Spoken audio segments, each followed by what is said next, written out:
Hello mga kalablab! Today is fiesta sa aming barangay, Dayapan, Danary, Batangas. Sobrang init po. At ngayon po masasaksihan po natin ang naggagandahang mga Reyna Elena dito po sa aming barangay.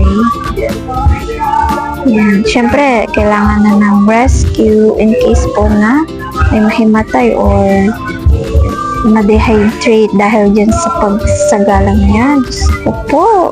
Tingnan niyo po mga aming mga Reyna Elena. Talagang nagkagandahan. Talagang pinaghandaan po talaga ito ng aming barangay. Yan. Ang gaganda po nila at ang gaganda po ng gawa nila. Diyos ko, magkano kaya arkela nila dito? Aliw na aliw ang aking bebe sa pagtingin ng mga magagandang Reyna Elena na yan. Diyos ko po, Rude. Tingnan naman ang aking anak. Talagang gustong-gusto niya nakikita ang mga magagandang dalagang. Sobrang init ng panahon, kanya-kanyang paypay at bising-bising aming Diyos sa Poco, isa sa may mataas na followers sa Facebook. Siyempre, kasama siya dyan sa mga nagmamanage sa barangay niya upang maging mapaganda ang aming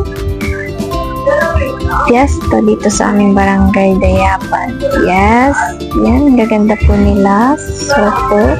At yung mga gaw nila, Diyos ko po, Rude. Kaya di ako makasali-sali, kamahal-mahal. Hindi na makakasalit, may anak na. Yan. Noon siguro, yung mga kabataan ko pa nakasali pa ako sa mga sagala. Yan, Reyna Elena, kahit sobrang pati kilikili, singit-singit, pawis-pawis na. Ayun, hindi na kasi may baby na. Siyempre, kailangan unahin ng family. Baby ko na lang pag lumaki. Yan lang po ang aming kaganapan dito po sa aming barangay, Dayapan. Thank you for